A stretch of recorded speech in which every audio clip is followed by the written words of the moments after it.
Yeah, well, that's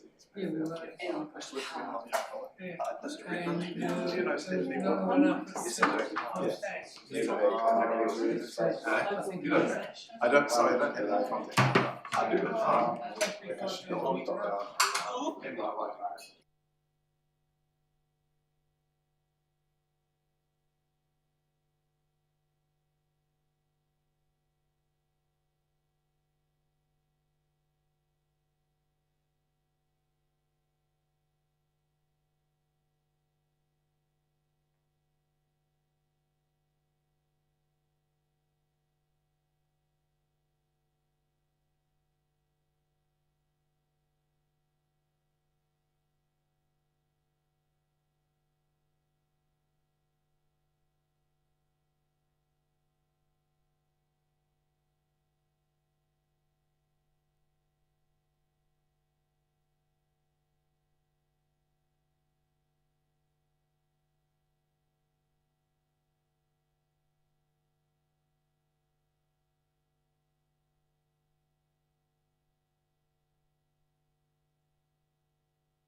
Te katoa, nau mai, haere mai, welcome everybody.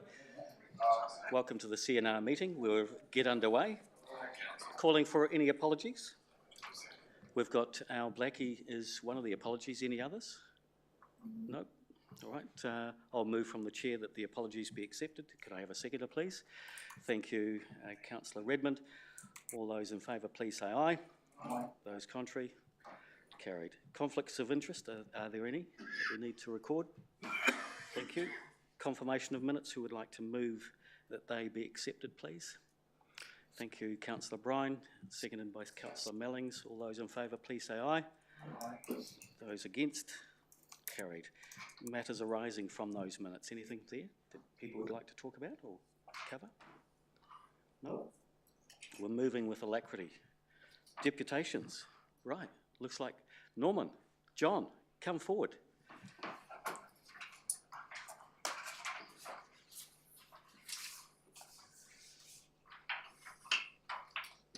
Thank you, gentlemen, for coming and talk about age-friendly. The process is, you've already got it sorted, Norman.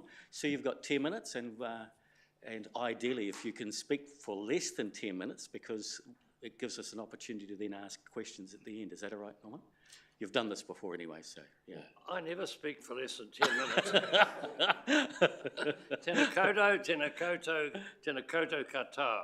My name is Norman West, and this is my third report of the Waimakariri Age-Friendly Advisory Group to this committee of the District Council, as per the requirements in our terms of reference. I entitled my first report Going Forward, and my second focused on reporting the results of work we had done to gather information about how age-friendly our Waimakariri is. Today, I'm calling my report Realities and Opportunities. The reality is the grey wave, the number of people over 65 years of age exceeding the number of those under 15 years of age. This significant tipping point for our ageing population is likely to be reached across New Zealand within the next 2 or 3 years. However, the 2023 census showed that in the Waimakariri, we reached this in 2019 or 20. It was great foresight and propitious development by the Waimakariri District Council to establish an age-friendly focus given the demographic trends in our community.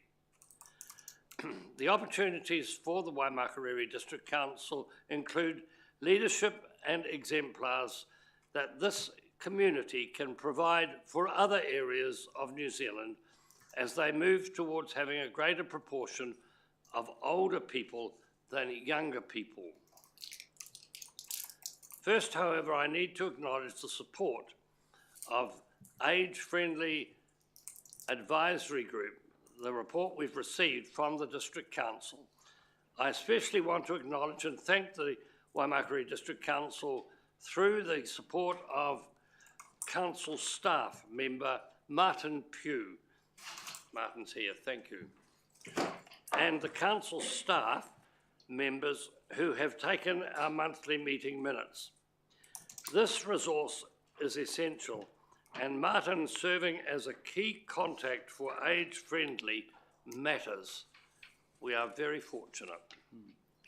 Second, I want to advise that there are 3 new members on the advisory group since my last report. Our terms of reference provide for a discretionary 3-year membership term. I'm pleased to report the new blood in the current advisory group has integrated easily and positively into our group. Our membership comprises of representatives from Presbyterian Support, IHC, Age Concern, that's a new one, and that's really very helpful, Ministry of Social Development, Grey Power, Waimakariri Access Group, Migrants and Newcomers, Citizens Advice, the Waimakariri District Council and U3A. There are also 2 independent members.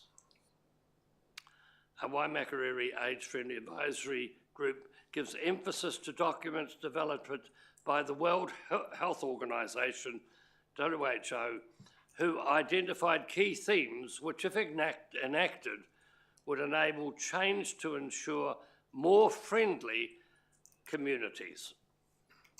Last year, we reported on work we had undertaken via a questionnaire to access age friendliness in the Waimakariri. The questionnaire was based on work done by the University of The Hague to enable assessment of age friendliness. We shared the questionnaire results with you and drew a very positive conclusion.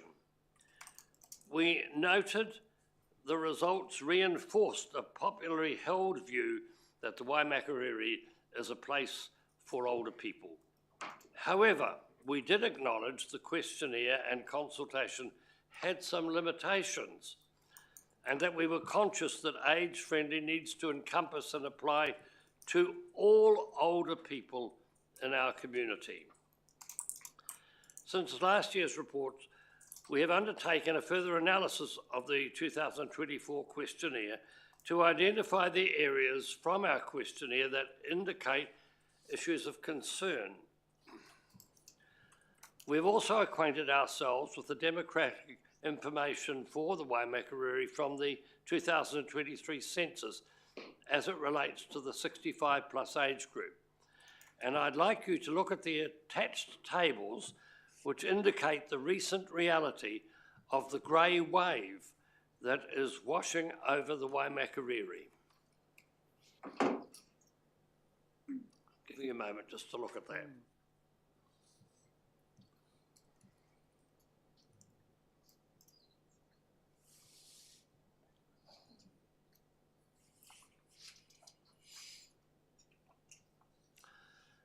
This next table is helpful to identify the types of households in which older people live by age.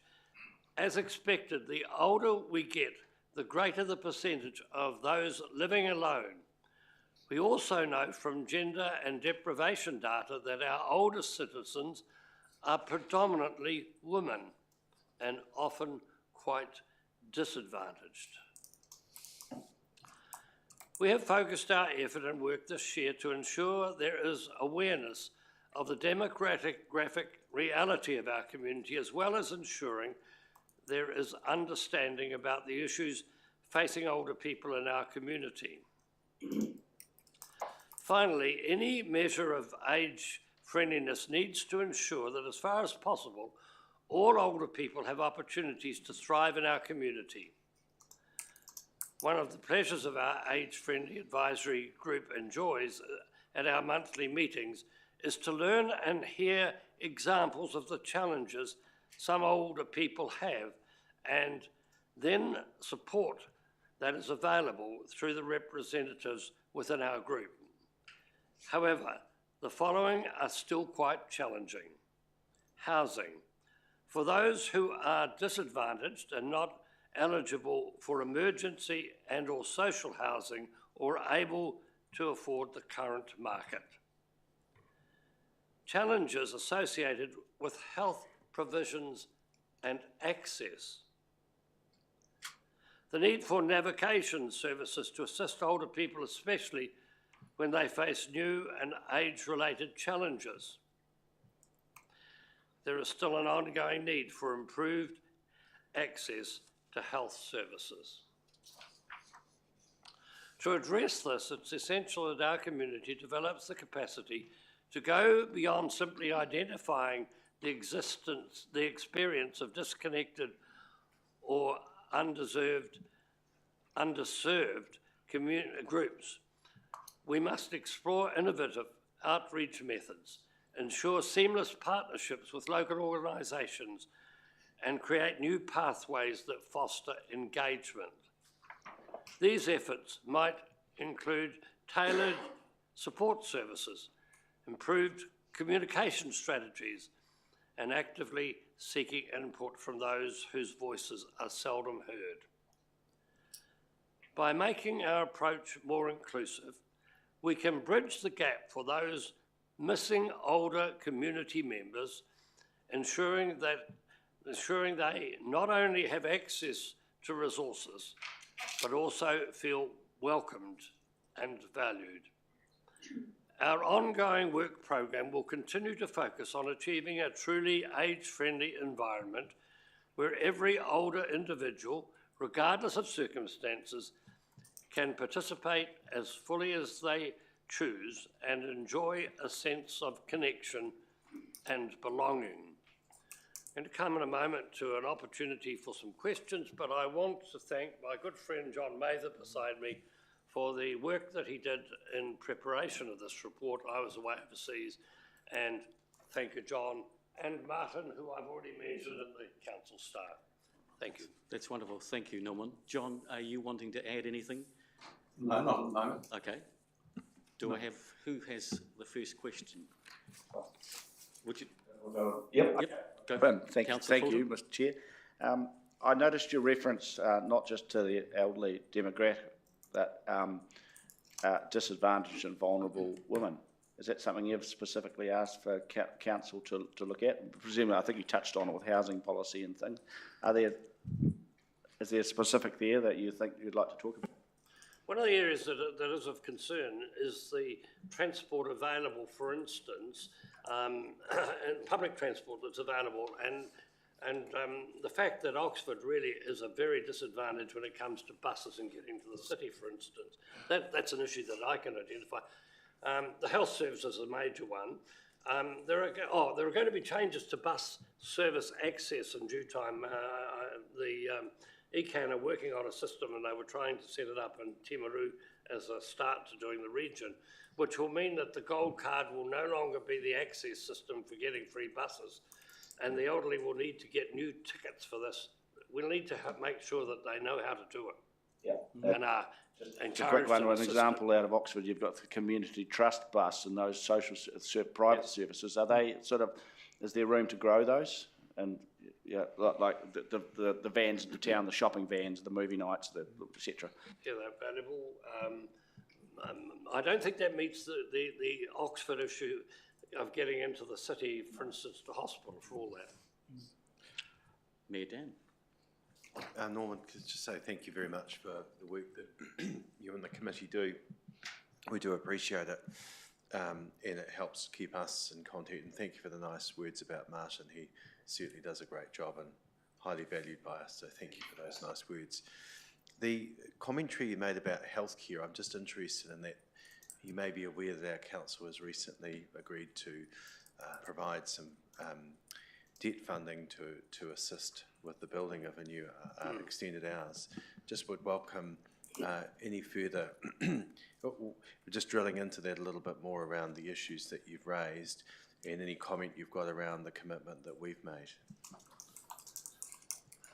I didn't quite catch the question. Sorry, the question was around you mentioned about access to healthcare. Sorry, I'll put this a bit close to me. So I'm just interested to know that, just to drill into that a little bit more, and to understand perhaps the points behind it, and were you aware of the commitment that our council has made, and whether you feel that that's going to help address some of that? Well, I'm sure it will help to get the new hub going and after our services. And we've been watching for this and the development of it, very much so. Just a small example I can give here is that people who are having to access after our services, say at Christchurch Hospital, often don't get seen after, well, recently we had an example in our own home where we had to wait 6 hours. It wasn't for an older person, unfortunately, it was for a younger person. But often they get discharged at sort of 3 or 4 o'clock in the morning with nothing to help them. And so we've lobbied the hospital, and apparently there is a fund available, but they won't tell anyone. And it's just that sort of thing that can be really, really hard on someone. We've also heard lots of examples of people who are returned from hospital, said, right, you can go home, and they go home after 2 or 3 days in hospital to a cold house, to often a house that doesn't have any food in it. And there isn't anyone sort of taking responsibility for navigating those sorts of processes. We are very aware that one of the doctors' companies in this area has employed someone who does that work very, very well. Getting that sort of soft handover for people who are in trouble is, I think, a critical service that could be much improved.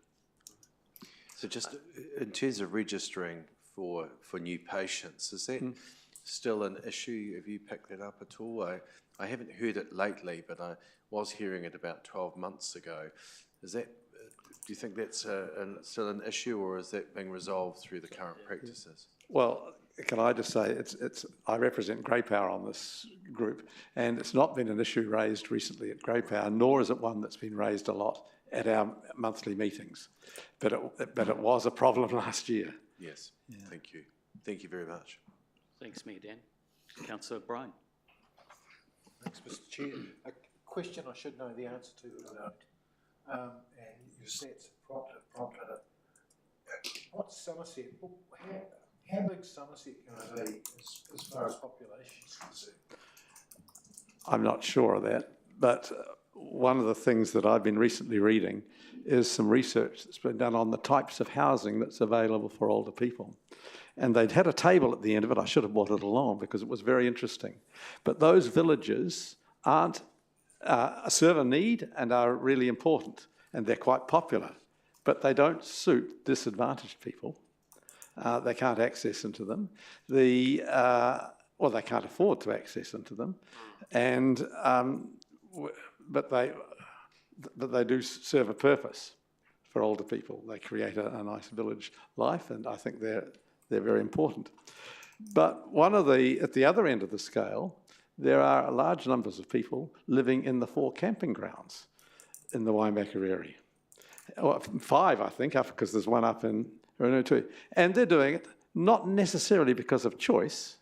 It's a financial restriction that's put onto them. And those places aren't subject to the healthy homes requirement. They are still, I think, quite expensive. But large numbers, and you'll have seen newspaper articles, I think the press has run a couple of big articles recently on that. But you will be pleased to see that one area that did come through as being probably the very best sort of opportunity is the Abbeyfield approach. It scored the highest, and I think the council's done an amazing job here getting that up as well. So congratulations on that initiative. I think I can say that the Somerset's going to be an extremely large complex of an aged care service. There's another smaller group that have put in retirement sort of village, but it won't have the backup bigger services that Somerset will have, like hospital and so on. But those services, those organisations require a fair amount of capital, and there are people who simply can't afford to buy into them. Yes, it tells me it's 260 independent homes, and it's excluding dementia and hospital care. Councillor Mellings, your question. Thank you. Hey, thank you for coming and speaking to us today. I just picking up on where you're talking about disadvantaged women. Mary Sparrow and Nikki Carter, who you may be familiar with through SSW, have recently done some research around service provision for older people in the district, and found somewhat dishearteningly that due to lack of service provision in the more rural areas, that people really need to think twice about where they live in their older years because of that. Now, has your research, or are you drawing from this, indicated that, have you seen that rural people are more disproportionately disadvantaged due to distance from? Not necessarily, but can I say that we have used extensively this year Mary Sparrow. She's been a mentor to us, and she has given us some very clear steers on perhaps one of the things we need to do going forward is focus on the fact that we were one of the first communities in New Zealand to hit that grey wave. And the sorts of things that are going well here could well be a model for the rest of the country, and that's what I think is one of the, is what Norman talked about, is the opportunities. Yeah, I suppose it's never easy to be a leader in the space because you don't have anybody else to look to, but here we are. Yeah. And I would just like to say I'd like to be Mary Sparrow when I grow up. Can I just say that we also have expressed our concern about the possibility of the toll road for the bypass Woody and the possibility that the Woody Road, the old Woody Road, will still remain busier than would be desirable. Thank you, if it's Norman. A toll road. Exactly. Let's hope that you've made a submission just like we encouraged everybody else to do as well.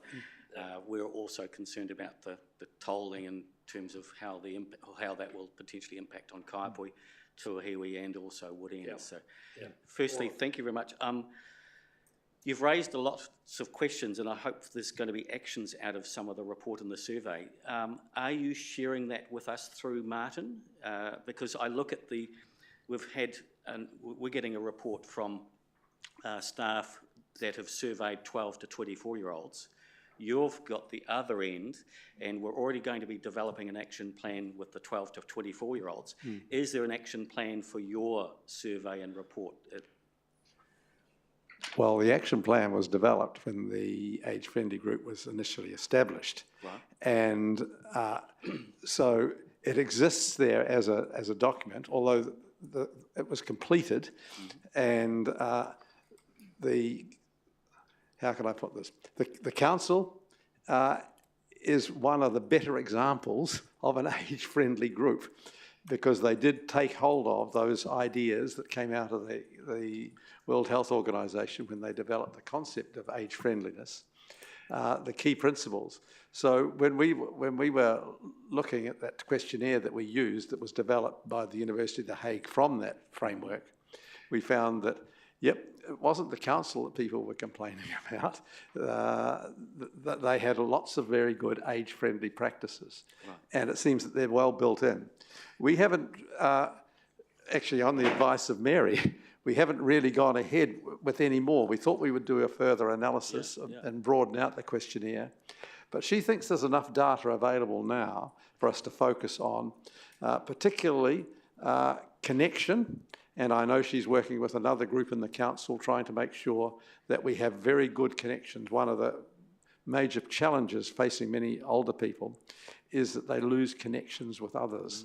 And how do we manage to grow that? And as well, Mary has been the driving force behind the idea that there is a missing group, a group that is missing out. Abbeyfield is but a small drop in the bucket of what the need probably will grow to, and grow quite significantly in the near future. So even with the 20 new elder persons units being built in Kaiapoi, that will still not touch the sides in terms of the need? Would that be right? Well, everything helps. Yeah. Yeah. Okay. Yeah. Excellent. Well, thank you, gentlemen, for your time today. Thank you for presenting. I hope that Martin will be able to share all of the survey results for everybody, so as we can actually learn more from what you've presented today. So again, thank you for your time. Thank you for coming and Thank you presenting. for the opportunity to come and report today. Thanks, Norman. Thanks, John. Right. We'll now move on to reports. Natural burials, Aria.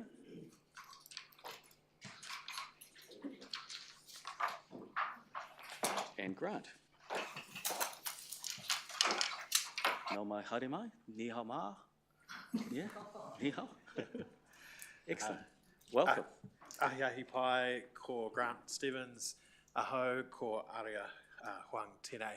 I'm Grant Stevens, this is Aria Huang. She's our green space landscape planner, and has done a vast amount of work looking into natural burials within the report. So thank you. So, kia ora. Sorry, kia ora, my name is Aria. So this report is about natural burial. I'll take this report as read, and we are happy to answer any questions. Okay, right. Who has the first question? All right, I'll fire up. In the 1.4, it says developing a natural burial site. So I'm assuming that's only going to be one. You're not considering based on, and I'm looking at the sites, most of them, so Cust and Oxford, so they're inland more. You're not considering the majority of the population is in Rangiora and on the eastern sides of the district. You wouldn't consider other sites? No. Yes and no, we've considered them, but most of the ones towards the east have been discounted. In terms of Rangiora, we're aware that we've got the future provision at Dixon's Road, which is kind of been identified there as when that provisions are required. When we're doing the sort of detailed design of that, we would certainly look at that.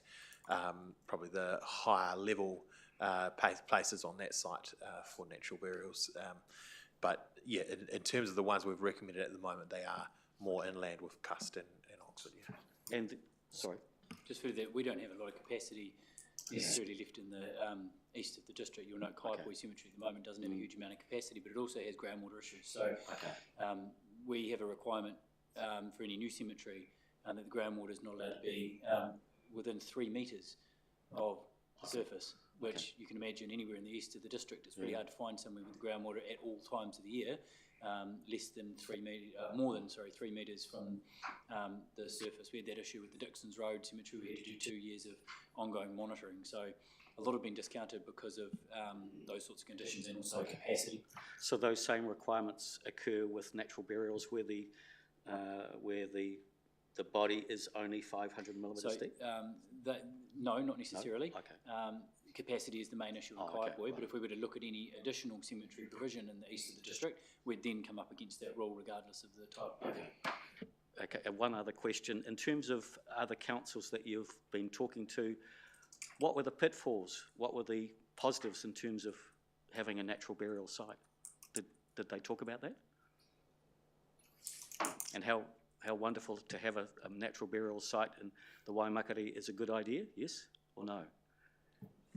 I personally think it's a yes.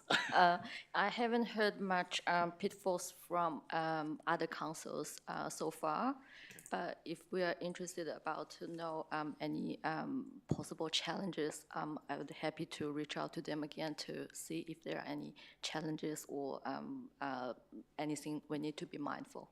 That'd be lovely. Thank you. Yeah, I think I'd add to that. From talking to them, it's been quite positive around it. I guess the other thing to add is it's another way of burial that's being offered. So this report, I guess, is about helping us provide for a need of the community is starting to look at those alternative methods, and it's giving us that ability to look at and plan for that as that desire comes up. So. Thank you, Grant. Councillor Fulton? Thank you. Mr. Chair, I'm interested in some of these prospective sites. I realise that, there's perhaps more work to be done. You touch on soil suitability and water table and hydrology. I know that the Tippings Road and Cust, as Spencer talks with Bernard Kingsbury, who used to manage that site, he's talking about planting down in this area precisely because it's a floodplain within that cemetery area. It is the Cust Valley, Birch Hill, the other one too as well. So you talk about surface water and flooding. Will this be subject to more detailed investigations? I think Tippings Road is, I know the site that Bernard wants some native plantings there. It's precisely, he wants it planted because he said you could never have a cemetery down there in that part of the property. Yeah, so I guess we've done a reasonably high level assessment and come to these as potential locations. The plan, if the committee approves the recommendations, would be that we would then look and delve deeper into those individual sites and actually come up with a master plan that identifies the specific areas where they might be available. So it might be that there's one particular area that's not suitable that we'd identify, but there might be other areas that were more suitable for it. And a natural expansion into other areas. I know that the Christchurch Road one, it's down a long lane, it's way out of the way. It's almost like treated as a historic cemetery, but there are quite a few lifestyle blocks in and around there. So will there be natural engagement? I don't know what consultation you do over cemetery. Yeah. Is it a question, Councillor? Yeah. How will you engage with the community and those? Yeah. Excellent question. Yeah, good question. I think that would be something we would, once we've done that detailed design, we'd come back to the committee and give you an outline of what it's looking like, and as part of that, we'd propose what level of consultation with the surrounding neighbours and stuff might be required around there, noting that we're not changing the use of that land in terms of it's still cemetery. It's just a different. There will be a slightly different amenity. Question. Sorry, more people movements naturally. Okay, I suppose over time, it's just whatever that is. If you're burying more people there, there'll be more people coming to visit. Yeah. All right. Who has a question? Yep. Councillor Mellings. So it was quite a comprehensive report, actually, and I like the fact that you put all of those cemeteries through a matrix, basically weighing up the soil type and the hydrology and the access and the flood risk and all of those things. So just want to go back to that, and confirm then, so we've got 3 front runners here for potential existing cemeteries, is that right? So the Cust West Ayrton, Cust Anglican, and Oxford. And then the Dixon's Road and Factory Road later, which I believe Dixon's Road is more suitable using your matrix. But those are not on the table until such time as the Rangiora capacity is filled, is that right? Okay. And we only need one? Correct. Sorry? And we're only looking for one site at this point? We've only looked at the land that's currently being designated for cemetery provision. We haven't looked at alternative locations, because it's, I guess, a significantly bigger picture to look at that. Yeah. Okay. So that's part of the investigation, I'm assuming, Yes, which is what the recommendation is all about, I suppose. That's pretty much what I'm reading that from. Dixon's Road Cemetery, is a location that would be equally suitable for this sort of burial in the future. I mean, the original concept plan for that had a pet cemetery in the back and various other things that we don't have in the district at the moment. You're right, the intention is that Rangiora Cemetery will be used up before then, but that's entirely a council decision. If demand in the community suggests that we need to look at opening up parts of Dixon's Road Cemetery earlier, we've got resource consent for that to be a cemetery. We have purchased the land, and it's our land now, and we'll be soon meeting with the advisory group that was to be established to look at the ongoing development of that land as well. So essentially that would be a council decision. So potentially then we could actually fast forward that if there was a need for it. Yes. And also I note that you've got almost an even split here between the west side of the district and the east with the Dixon's and Factory Road. Well, Dixon's not exactly, sorry. But yeah, no, thank you for that. I'll let someone else. Thank you, Councillor. Councillor Redmond. Thank you, Grant. Aria. Aria, thank you. In paragraph 3.4, there is a survey that had been commissioned by Natural Burials NZ. I just wondered how reliable that data is, and certainly transferred into this district, because from memory, when we reviewed the cemetery policy 2 or 3 years ago, there was very little demand for natural burials, and we went out and consulted on a whole range of things. Are you able to comment on that?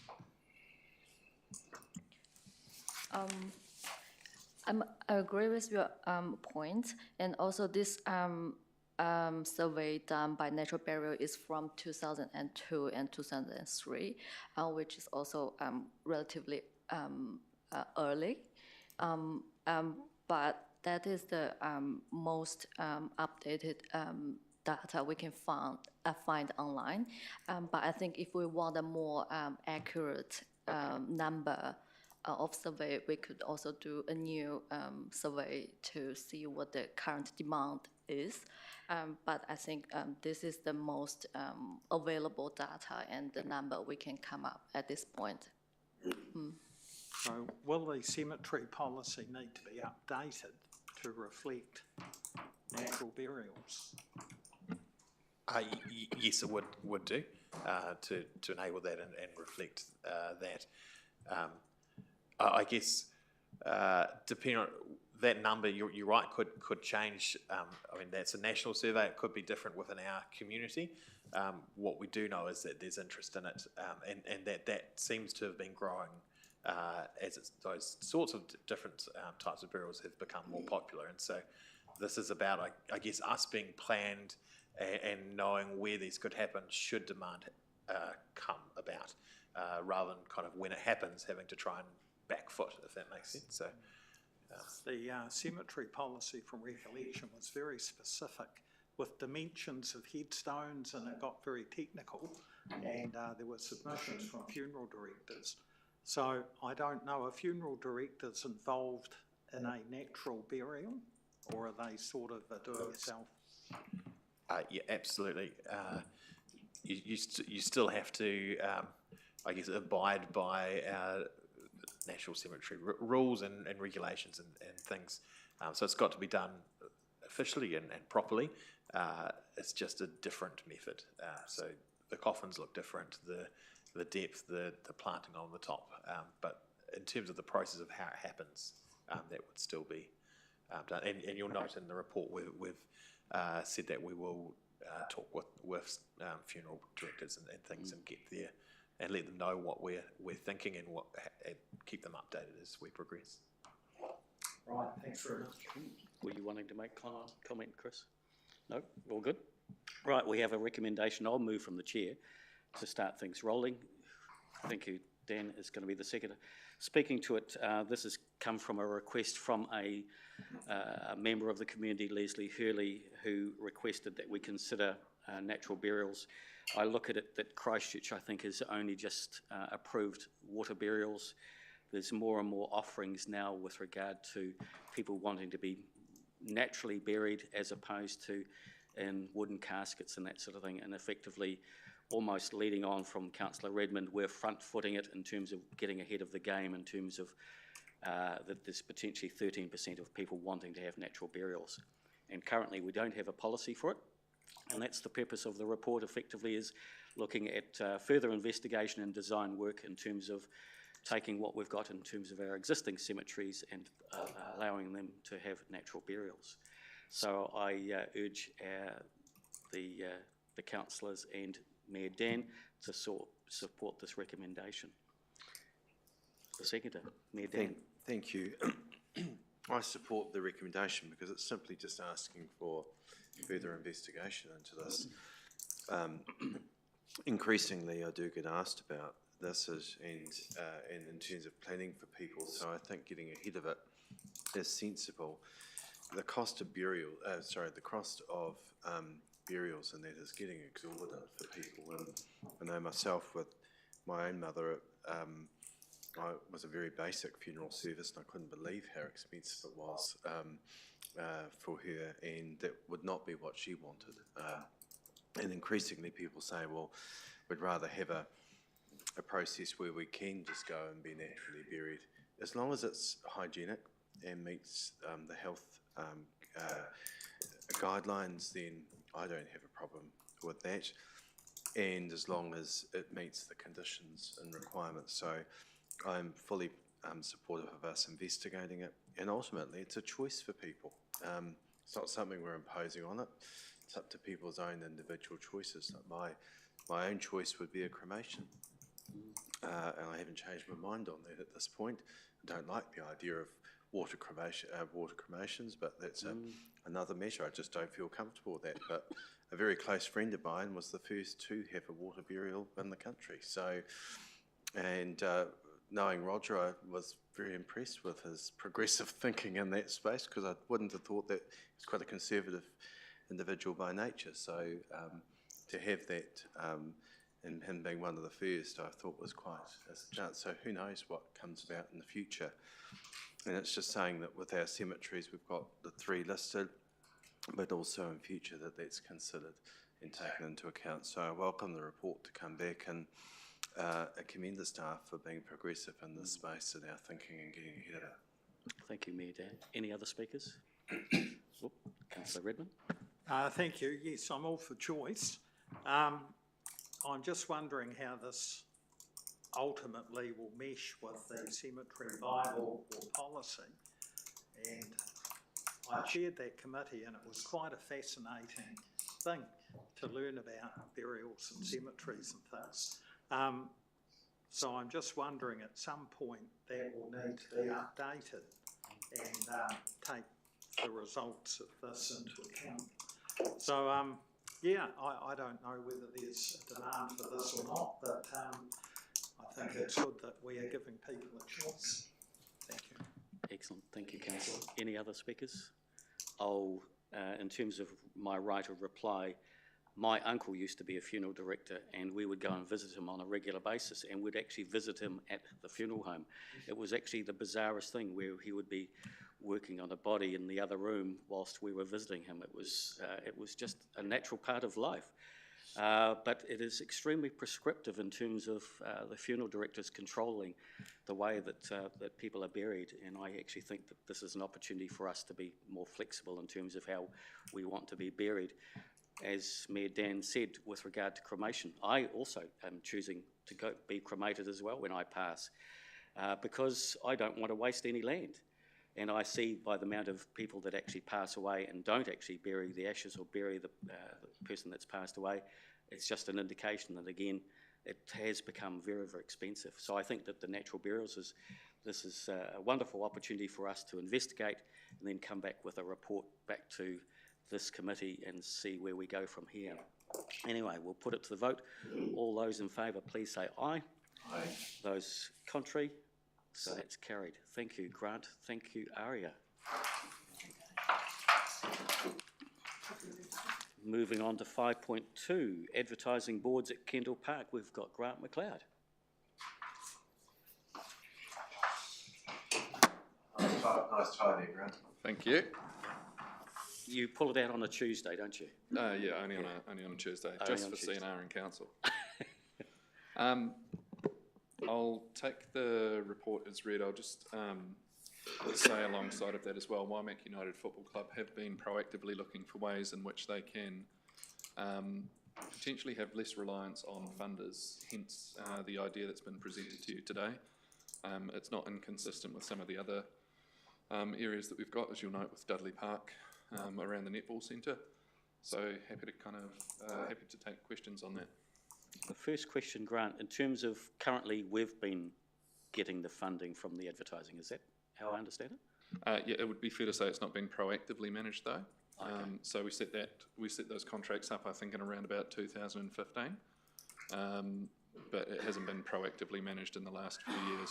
And the purpose of council getting the funding would be to offset the costs of the turf, is that right? Yeah, to a certain extent that's correct. However, we have put budgets forward into our LTP in future years for that renewal to take place. You'll also recall that some years ago, because of some of the financial hardship that the club were within, we'd also reduced some of the debt that they did owe to us in that regard. Fabulous, thanks, Grant. Who has a question? Councillor Redmond. Thank you, Grant. I take it from that answer that we're not actually receiving any monies at the moment? No, we're not. Okay. But we keep the fences there because the fences actually protect the mesh behind. So the people are still getting some value from the advertising, but we haven't signed the contracts. But we want the fencing to be there because otherwise we've got to replace the mesh on a more regular basis. Cool. Any other questions? Councillor Fulton. Thank you, Mr. Chair. Given that financial situation, there's a situation here where I think we've canvassed, where waimakariri are basically, they're running as an amateur body, but also through registration affiliation. They're basically funding a professional sport, aren't they? And like with their registration fees and stuff. Can you explain a little bit how they operate? Because it's part of their financial crux, isn't it? You know, that they're having to pay affiliation to World FIFA and whatever. That's, to a certain extent, that is correct, because FIFA governs football at a high level. The best example I can give of that is when I moved over to the UK, I suddenly realised that I had a double registration with FIFA because they record every footballer in the world regardless of the level that they're at. So you actually have to get a transfer fee even from your local football club to a local football club over there, which I found to be extraordinary at the age of 15. There are professional affiliation fees that they do have to pay as part of that. They are a licensed club. Part of the reason that they're doing that is their own development. And actually, I guess, if you note within the North Canterbury Sports Awards, quite regularly we're seeing female youth in particular represented through football awards. So they are actually trying to provide a club there in which they can retain that talent rather than it going back over the bridge to another club. And it's providing an opportunity for a lot of those players to actually stay local and play local as well, and bring a bit of pride into that footy club as well. So there's been a lot of change within their board over a period of time, but they seem very focused on actually looking for ways that they can drive revenue rather than kind of talk to us about wiping debt, which is good because this is an avenue that they could potentially go down there. and also source funds that I think as a council we probably couldn't get from advertisers. So the question was, are we effectively, in a way, are we subsidising the operational club? You know, the operations of the club because out of necessity, because we're not getting the revenue that we normally would from a club. We don't really look at clubs as a revenue gathering stream. Rather, we're kind of looking at it going, okay, what's the best outcome for the community in terms of if they're generating revenue, they don't have to charge higher subscription fees for their players and for their members. It should also reduce their reliance on having to come to council and ask for any kind of debt waiving or funding to actually assist with the activities that they're undertaking as well. So they're not truly a professional club. They have some services there which they're supplying, which helps them to keep some of their top level athletes in place. But all in all, it's providing benefit because the money that they could get through this is probably far greater than we could, which reduces the funding reliance they have on council. But that also means they're then not competing with other clubs who don't have the ability to generate funding or don't have an opportunity like this. They would then be competing for the same $5,000 grant each year. So it's kind of taken them out of that pool as well. Thank you. They pay $76 per member for their affiliation to FIFA. So $76 per person is a considerable amount of the $300 or $200 and whatever dollars of the actual fee that you pay for your daughter or son to play. It's a large rugby sub for some clubs. That's what I mean. It's a huge portion, and yes, that does go towards paying for the Zurich offices of FIFA. But are we paying through giving them the rights to this advertising for some of that? Not really, because we really struggle to go out and get people. If I turn up at a business and say, "Can you please fund some advertising boards for the council?" I'm not really interested. However, if the club go, they've got lots of members that are affiliated to other local commercial and retail providers, and they're more likely to fund that community use than they are council. So we're not making the most of it. It's an untapped resource that we'd love the club to be able to use to be able to help them. They also pay, whilst they pay FIFA, they also pay another fee, don't they, to the Canterbury region? Is that right, Chris, or not? And additionally, yes, and additionally competition fees as well. So when they have competitions, they have to pay an additional fee on top of that as well. They are doing a bit of a business plan at the moment. They've employed someone specifically to go through the 2022 business plan that they created, but never quite implemented. And part of that is going to be a focus on continuing to provide that community sport and looking at the benefit of that, that high level, more expensive top of the triangle. And we've sort of said to them, our focus is on that community sport. We don't want to be paying huge amounts of money for the tip of the triangle. We want to just make sure that people have the right and ability financially to participate in sport and recreation in the district. That's why we provide all of the fields and the support that we do. So we'll be working alongside them with that. I think I recall Chris, the chair, saying that they pay about $80,000 a year just for competition fees for their 1,000 players. So over and above the FIFA as well. So, Councillor Redmond. Thanks. Just one other question. It seemed to me there could be something missing from the recommendations. How long is this arrangement for? If the Community and Recreation Committee want to put a time frame on that, that would be more than suitable to add to the recommendations. The original contracts that we set up, it was for a 3-year cycle that the advertisers would pay. At the end of that 3 years, the contract was expected to be renewed. So absolutely, that could be added into the recommendations. Would you have a time period, 5 years, 10 years? Why I'm asking is that there was an issue with car parks that had been licensed in perpetuity. So I didn't want to see that occurring here. No, and I think it's a really good point as well, because you want to make sure that the club's got ongoing revenue collection. It's a little bit like selling seats in a theatre as well. You kind of want to put a lifespan on it so that it's not just those who were offered it at the time. But yeah, I think that a 3 or 5 year period would be more than fair for a contract for an advertiser to undertake.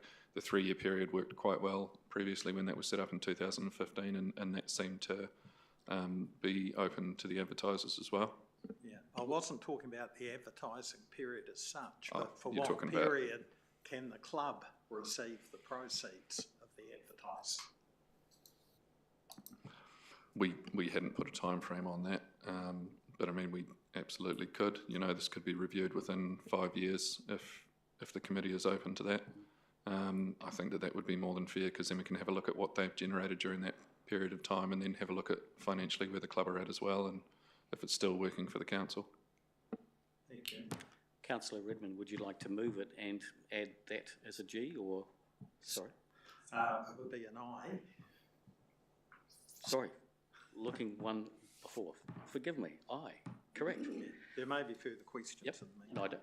There's no further questions. So would you like to add, would you like to read out, maybe adding in the I, which is effectively review the agreement after 5 years? Is that the sort of thing that you like? Yeah. Yep. I see that you're scribing, and we're going to Councillor Mellings is going to second the motion. Are you happy with that? Right, I'm happy to move.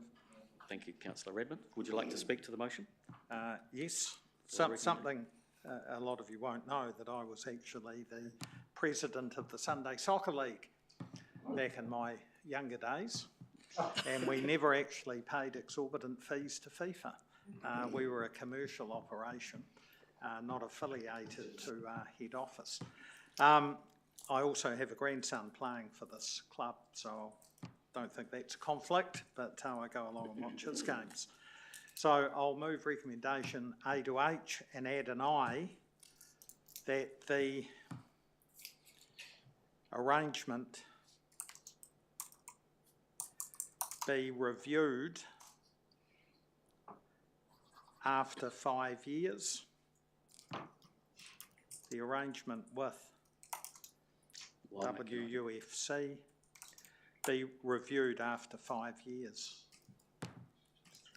And the reason for that is that I'm quite happy, since we're not collecting the revenue, I think if the club has skin in the game, they will go out and get maybe sponsorship, sell signage, and can receive the proceeds.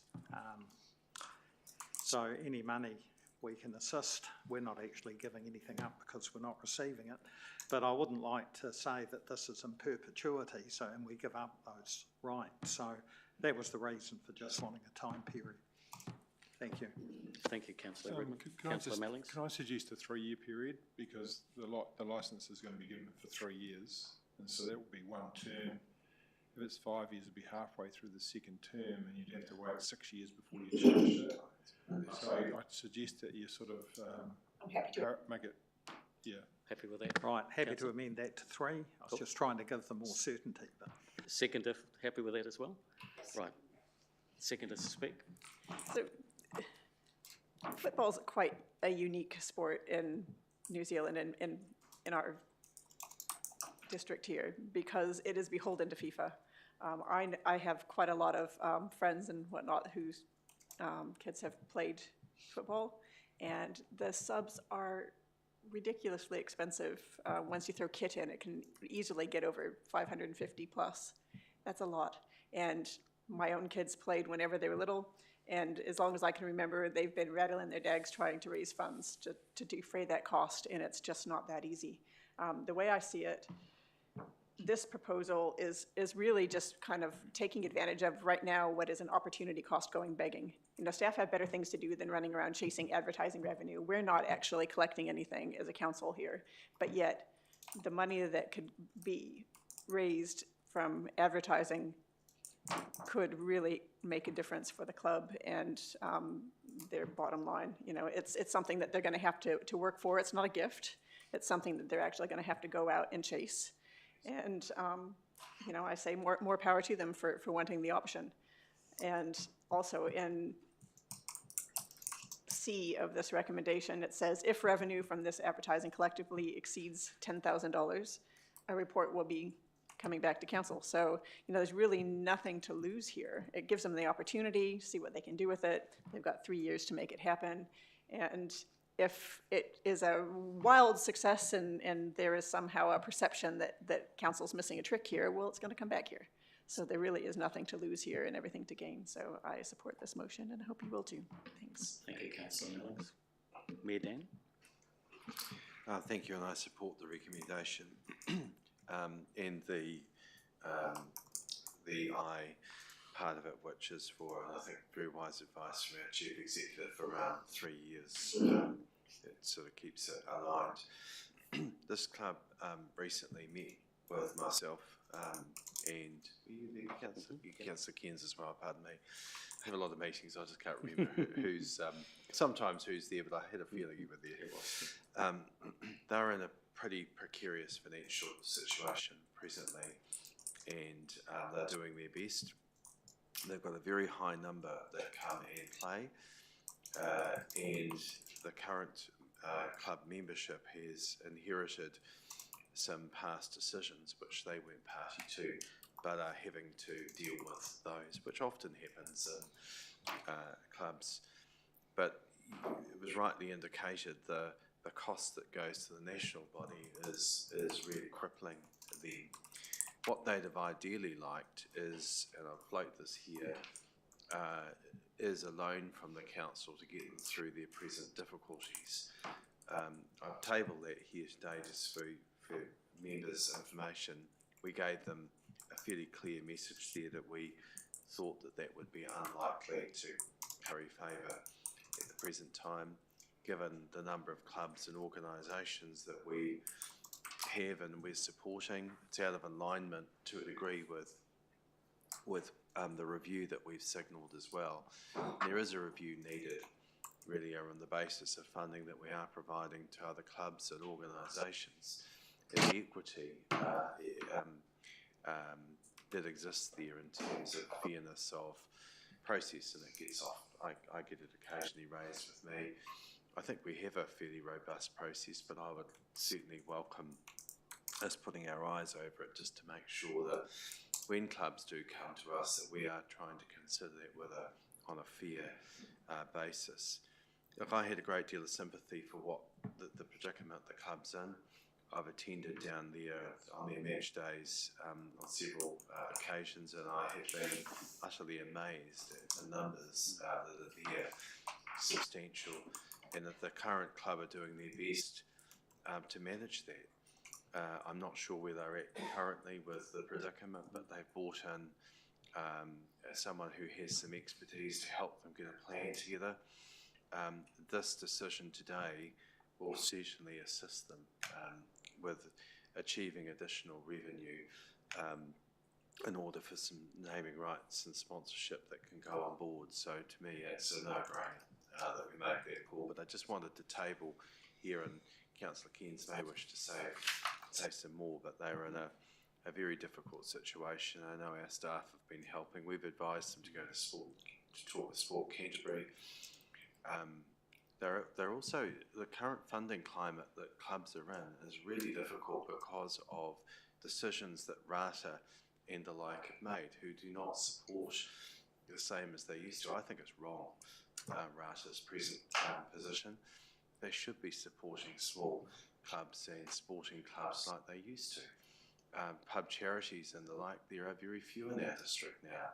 So as a result, there's lesser funding. So it just puts the impost back on parents and families who are also finding it hard. So, and to try and find fees to and support their children to be able to achieve their potential. So it really is a predicament that they are in at the present time. I don't want to see this club fall over, so that would be the last thing we'd want to see. So hopefully this here will help. We table this financial position they're in, because probably it may well come back to us at a later stage. Thank you. Thank you, Mayor. Thank you, Grant, for bringing this report forward. When I was playing football, soccer was played in the winter, whereas this club of around about 1,000 members plays all year round. It plays not only during the day but also during the night with juniors, and they have a growing number of women playing now football. Mayor Dan has already gone through, they're going through a bit of a financial crisis at the moment, and I think this is a wonderful proactive measure from council to actually provide them some funding or some opportunity to receive some funding via these boards or advertising boards around their turf. So I think it's a really good idea. So thank you very much for bringing this report forward. Thank you for that, Grant, and I hope everybody else supports it. Councillor Fulton. Thank you. Yeah, a bit of a refrain from some of those other comments. I just noticed that, it was noted that there's some work being done on a business plan there. I wonder whether, particularly across all our sports and our recreation, particularly when clubs are obviously using our facilities for community good, whether we can have some periodic check-in with the business plan that's orientated towards amateur grassroots community sport. Because I noticed across the sports, probably rugby, cricket, there's a tendency, I call it the academisation of grassroots sport, where clubs do tend to, for whatever reasons, they devote an increasing amount of their spend, members spend towards that small pinnacle of players. Everyone wants the headline act, everyone wants to produce an all white or an all black, or but some of these clubs, I think we just need to check in periodically that actually the clubs are aligned with grassroots sport values. And in this case, it's not a criticism mainly, because it's a hybrid of amateur and perhaps a little bit of professional, but they are using our council facilities. And so if they're going to raise money, we've got to check in periodically that it's being used towards amateur sport predominantly. And it's because there's always that temptation to, set up your academies and the money goes one way. Thank you, Councillor. Any further speakers? Right or reply, Councillor? All right, we'll put it to the vote. All those in favour, please say aye. Aye. Those contraries? Excellent, that's carried. Thank you, Grant. 5.3. Welcoming waimakariri plan. Amy. And Tessa. Welcome, Amy and Tessa.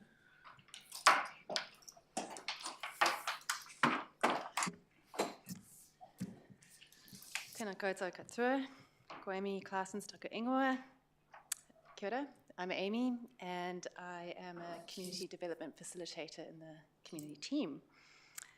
This report seeks the committee's approval to release the draft Welcoming Waimakariri Plan for public consultation.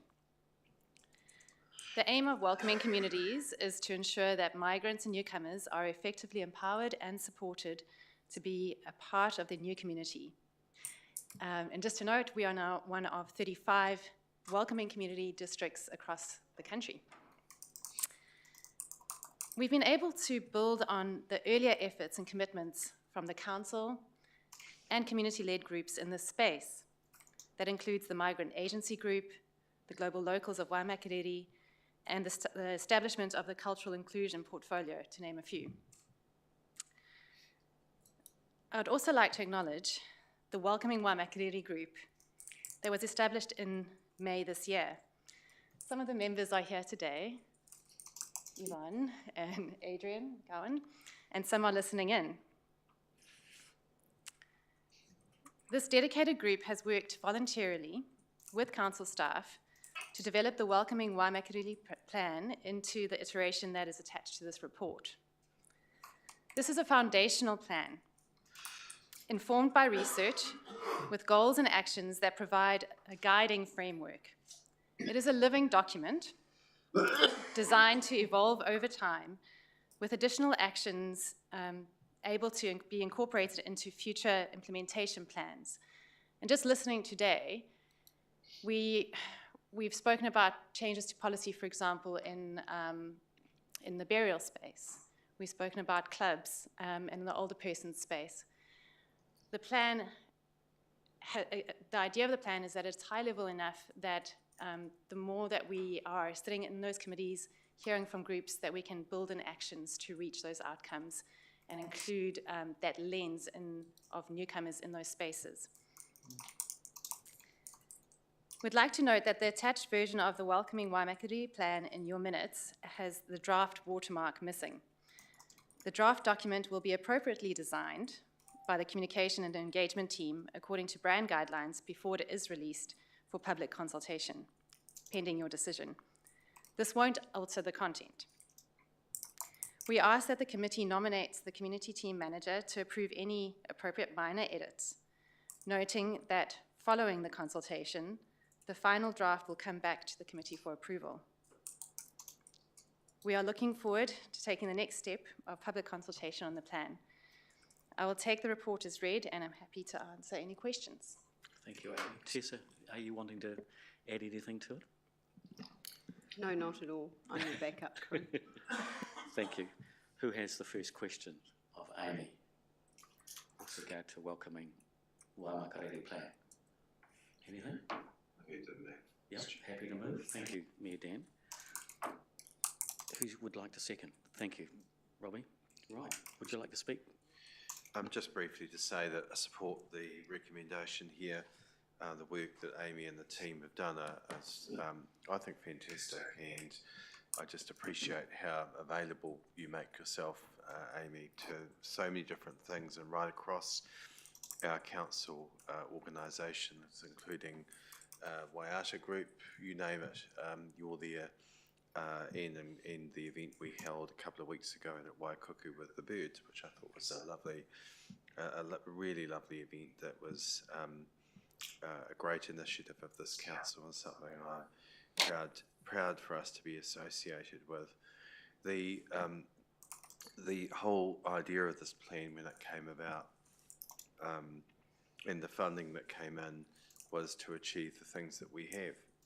And I like the fact that at our citizenship ceremonies, what we have involvements there, so people are feeling welcome and connected, and right across our organisation. So I realise that the draft, as it is, I'm sure I saw the watermark there, as you mentioned, will be coming back to us for endorsement after consultation. But thank you for what you do and the difference that you make in our district. Thank you, Mayor Dan. Thank you. Councillor Bryan, would you like, as a seconder? Right. Thank you. Oh, if I can just say something. The lack of questions, Amy, is not a reflection of the report that you've put forward. It just goes to show as to the quality of the report that you've put forward. The one thing I've noticed is you put your heart and soul into this. Like every time that you've conducted the meetings, you really have put your heart and soul into this. So congratulations to you in doing the work that you've done. Thank you also, Yvonne, Adrian in the back of the room that were supporting Amy in the process of building this plan, and also Caro, who was also there always as a supporter. She's not here, I don't think. Oh, she is. Oh, sorry, I didn't see you behind Tessa. But Caro was also always there taking notes and also adding her lens to the actual plan. So congratulations, Amy. You've done an exceptional job here. And yeah, we'll look forward to seeing back the outcome of the consultation process. But you've done a great job here. Well done. Thanks, Councillor Mellings. Right. I didn't have questions, but I do have comments. I was waiting for debate to tell you that you guys have done a fantastic job on this. It's been a really thorough process. You've thrown the net out wide. And I particularly love how, you know, our definition of a newcomer is it could be somebody who came here to the Waimakariri from Finland, or it could be somebody who came from the other side of the Waimakariri. Anybody who's new here is a newcomer. And I love that inclusivity of it and how you've reached out to everyone who may identify with that, as well as people who are not newcomers here but want to embrace those who are. I think that's absolutely marvelous. I know we've got funding to do this work, which is fantastic, even better. And we certainly don't want to be at risk of losing that.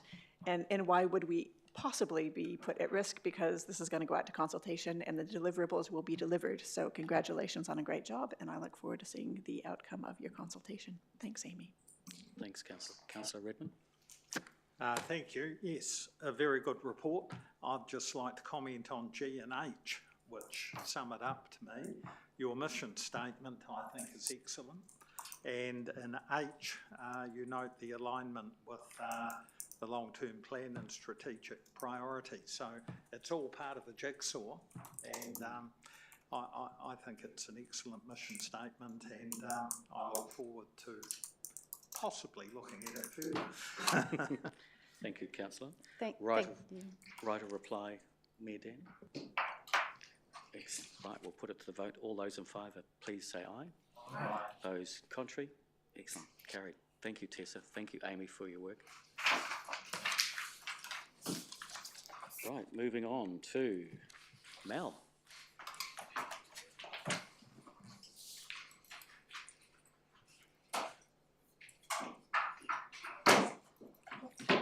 Thank you, Mel and Andy. Welcome, Mel. You're going to tell us all about proposed changes. Yep. Thank you, tēnā koutou katoa. Thanks for the opportunity to present this update on the outcomes of a review around the structure and processes of the 3 art organisations that are closely interconnected with Council. In the review, it became apparent that some of the processes weren't working as well as they could be, and there was an unnecessary burden of paperwork and project management on our volunteer trustees. There could be potential for further streamlining in the future, but we feel this is a significant first step towards a more structured and manageable approach across the board and a key starting point towards implementing the objectives of the arts strategy. I think it's so important that we continue to support and strengthen our arts sector, and the community groups are an integral part of it. I'd like to take the opportunity to thank the volunteers that are involved in these groups. They do a great job. There was an interesting article in the press this morning which referred to Aotearoa's creative sector as killing it, having contributed 12.9 billion to the economy from just 90,000 jobs in 2022. It was identified as the country's 4th largest export industry. So go arts. Otherwise, I'll take the report as read and ask for any questions. Thanks, Mel. Who has the first question? Can you just repeat that stat? I know. So it's on page 3 of the press today. 12.9 billion to the economy from just 90,000 jobs in 2022. It's a really good article. Wow. Awesome. And it's on our wall. Good to know. So can you just clarify for me, Mel, Waimakariri Arts Collection Trust is a charity, or is it a incorporated society? No, it's a charitable trust. A charitable trust. And so it's actually able by law to actually hand over the financial assets to the actual council, which is not a charity. Is that Part right? of their deed is Okay. to transfer the assets if they dissolve, to the council. Excellent. All right. Any other questions? Who has any questions? Anybody happy to move the recommendation? Thank you. Yep. Thank you. No, you go. Actually, Dan, since you're I'll second it. No, you. Yep. I just, So Councillor Mellings, you're it. You've moved it. yeah. This just makes sense. Yeah. There's an onus on volunteers that looks a lot more like project management than being a board, and that's not really what people are signing on for. And I think that council is probably better equipped to handle that side of things, and the people who are on your board can then get on with using their expertise to do the things that they thought they were doing in the first place. So to me, that makes really good sense, and so I totally support your proposal here. Yes. Thank you, Councillor. Mayor Dan, as seconder. Yes, I'm happy with the recommendation. Look, it's obviously served its purpose. So,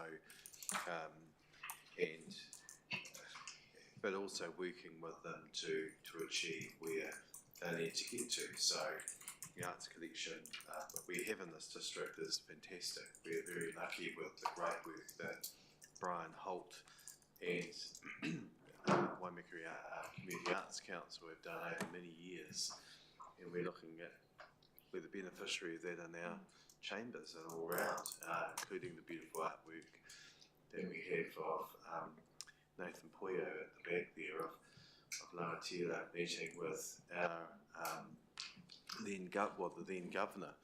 I always love the juxtaposition of that with the number of horses there, and then the horsepower of the vehicle. And then if you can see in the back there that there is, it's hidden in the cloak, but there is actually another person there that you don't often see. It's a double take you have to take. There's 5 people in that picture in the middle centre ground there. So I've always loved that.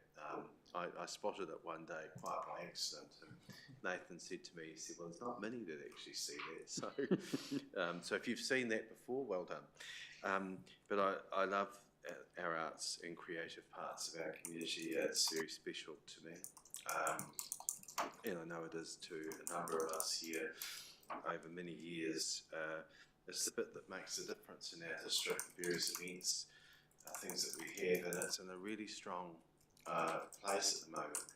and looking at the work that we've got underway with Mel, with the bridge in Kaiapoi, plus all the other mural activity, and the work that is contributed right across the board, because I think where we can work with the philanthropic sector, with donations, to enable the purchase of great artworks for our community to enjoy, something we should always be doing, because it brings such joy to people. I know when I was Rotary President, the 75th anniversary, I've got the red chairs down the lane, and I appreciate our staff for helping identify that, but it's just a statement.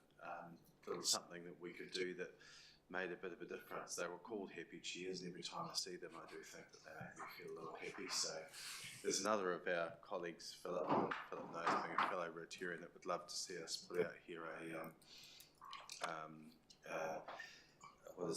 water feature. Would love a Trevi fountain, as he calls it. Maybe it's a fairly high ask, having seen the Trevi fountain, but you've got to have a vision. So Mel, thank you for what you do in that space. I'm supportive of that change, but it's critically working alongside the members of the Arts Trust now, and I'd like to acknowledge Councillor Al Blackie for all his work in that space, and I know that he's been our member of that trust, so thank you very much. Thank you, Mayor Dan. I noticed that our Chief Executive doesn't like the term no-brainer, so now Councillor Melling says now makes sense. Maybe this is the new term where it just makes sense. This actual recommendation makes sense to me. It's a pragmatic approach, and Mel, thank you for bringing that to us. So, any other, right of reply, Councillor Mellings, so as you can make more sense. So every time I say it, will you take a turn? Exactly, yes. As the mayor said, this trust has served its purpose, and it's served its purpose well. Looking at the deed of trust from 1995, I note that there is a young teacher by the name of David Lindsay Ayers as a signatory on this deed. So for the last 30 years, this trust has been doing its thing, and I think it's placed our art collection in good stead, and it's ready to move on to its next phase of development. And again, yeah, this makes sense, so be it. Cool, thank you. Put the recommendation to the vote. All those in favour, please say aye. Aye. Contrary, say no. It's carried. Thank you very much. Thank you, Mel. Thank you, Wendy. I didn't even ask you if you needed to say. Did you want to say anything? Just support group. Thank you for that. Right, move on to 5.5. We'll welcome Lexi and Lauren.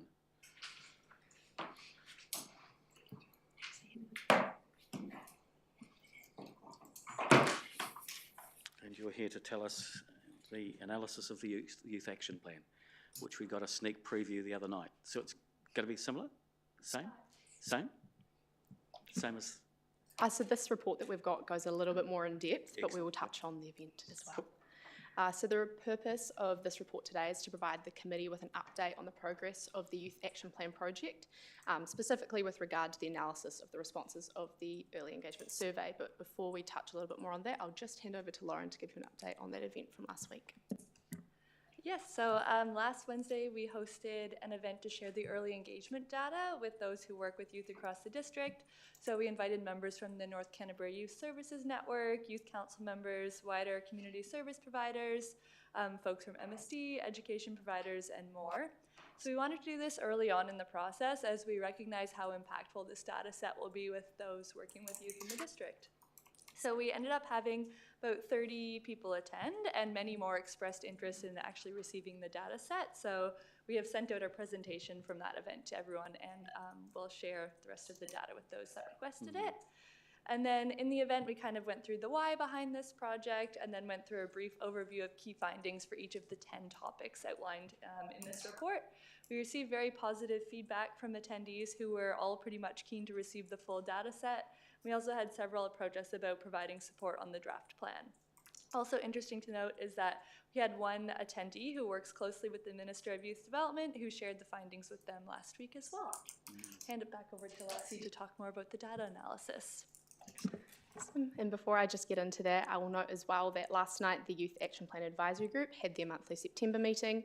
So the purpose of that meeting was to share this data analysis with that group as well, who have been integral in co-designing the early engagement process for this project as well.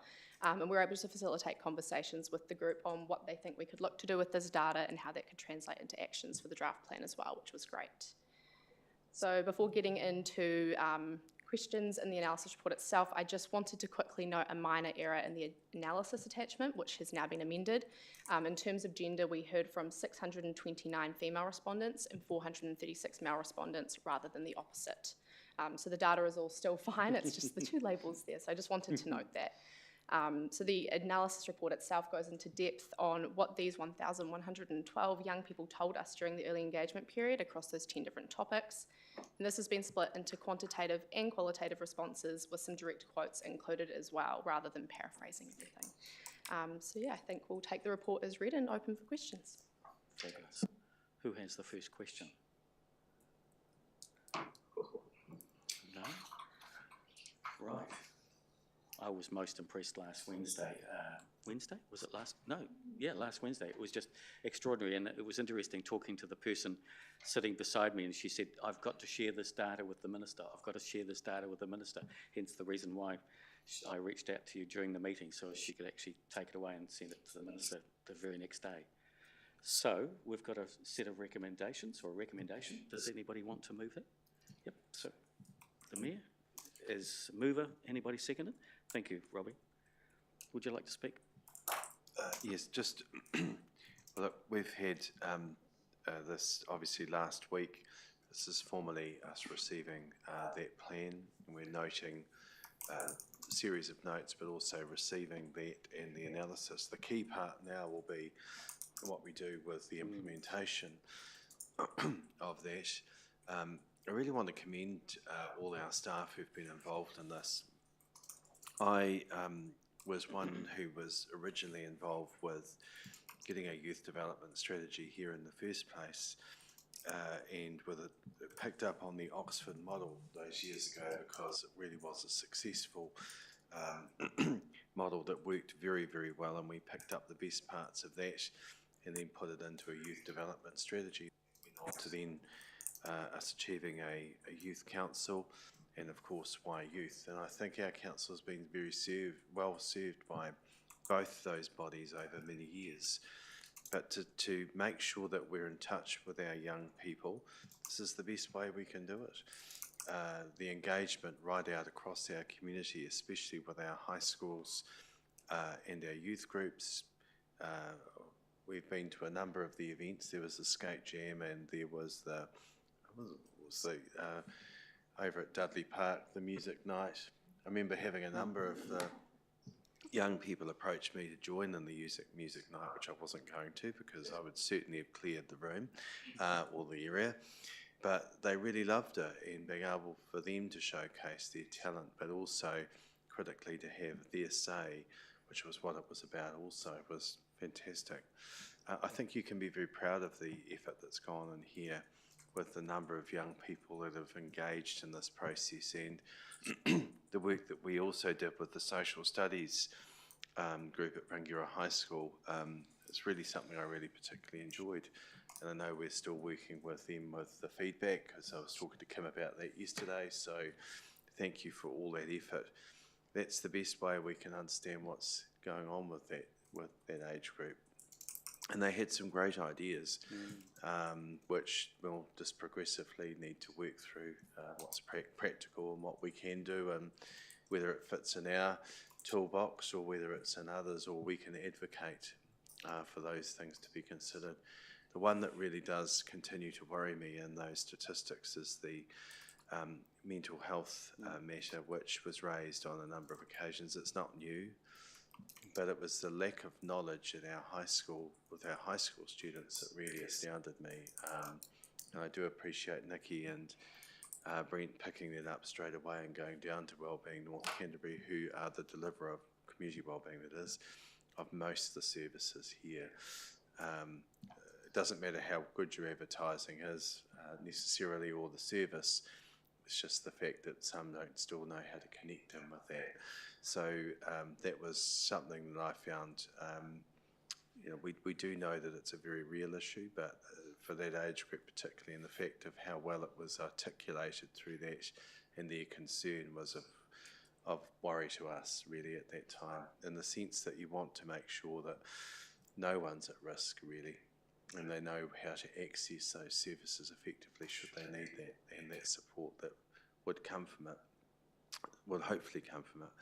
I'm really pleased that that's been sent on to the Minister and to the Ministry of Youth Development, that work that we've done, and hopefully that will contribute broader to the work that they're doing at that level. So thank you, team. Look forward to seeing the next parts of this implementation. And again, thank you, Lexi, Lauren and team, and Kim. I know Kim's been very involved from a comms perspective as well. I thought it was a really good event last Wednesday night, so thank you for the work that went into that. And I know you'd have really liked to have been there, Lexi, but you had other matters which meant that you weren't able to be there. I think you had a really good excuse for not being there, but I know how much you would have preferred. So thank you again for all the effort that has gone in and will continue to go into this. Thank you, Mayor Dan. Councillor Bryan. Thank you, Mr. Chair. No, I thoroughly enjoyed reading this report. You know, it was all interesting, but of course the minute I see sport and physical activity, that immediately catches my attention. And I love the fact that we've got 51.4 describing sport and physical activity is very important. What's worrying a bit further down the page is that we're losing some 21 to 24-year-olds. And you might have heard the conversation a little bit earlier about the costs of football. And of course, once you get to that, where you get your job, your parents don't subsidise you quite as much as they used to when you were going through the younger age groups. And I suspect that it might have something to do with it. But I think that, you know, the response that you've got is absolutely fantastic. To get a response of that size is absolutely fantastic. And I look forward to seeing where this goes. Thank you. Thank you, Councillor. Councillor Mellings. Thank you. Excuse me. I guess I have been lucky through the Youth Council and the Rangiora Social Studies class and all the Youth Week events and things to sort of see this in action. But I've also had a unique backstage view of all the hard work that has gone into this. And I have to say, you guys have truly gone above and beyond to make sure that every voice that you could get to respond to this was heard. And I know that the young people that you engaged with really valued that, because I don't think that happens very often. And for this district to actually take this data and do something productive with it, to make the district a better place for young people is a priceless opportunity.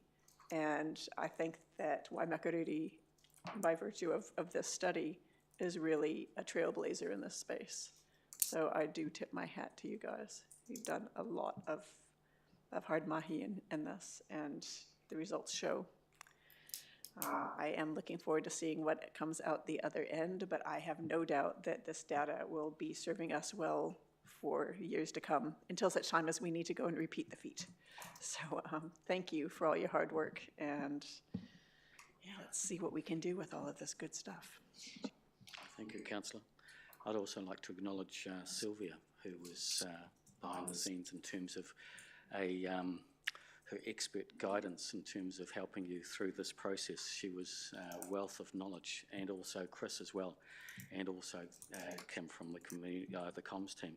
One thing I found when I read the information that you've gathered, it fitted or dovetailed beautifully into the social studies group that came to us from Rangiora High, and they talked about very, very similar topics. And I've already spoken with Jason from Kaiapoi High, and let's hope that they also have a social studies group that can come and talk to the council, because I believe that the work that you've done, it just helps us to be more engaging, more connected with our community, and it just makes us more connected and more able to make better decisions for the future, particularly for our youth. So thank you for all the work that you've done in putting this plan together. Right of reply, Mr. Mayor. Thank you. Right, I'll put the recommendation to the vote. All those in favour, please say aye. Those contrary, so no. That's carried. Thank you, Lauren. Thank you, Lexi. Matt's not here, so we get that.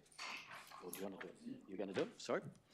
So Matt's not here. We're going to have Chris is going to lead the aquatics report. Thank you. So unfortunately, Matt's not well today, so I'll present his report. Just a couple of things to note. We're seeing, again, this month increases on this month last year and the year before for attendance numbers, going up an additional 2.2%. So far this year, over those 2 months, we've seen about 1,500 additional customers coming through, 500 additional in August and 1,000 the month before. We are also tracking AI use at the moment. Selwyn have that AI in response to an incident that they had and a reasonable complexity around the pool environment compared to the likes of Dudley.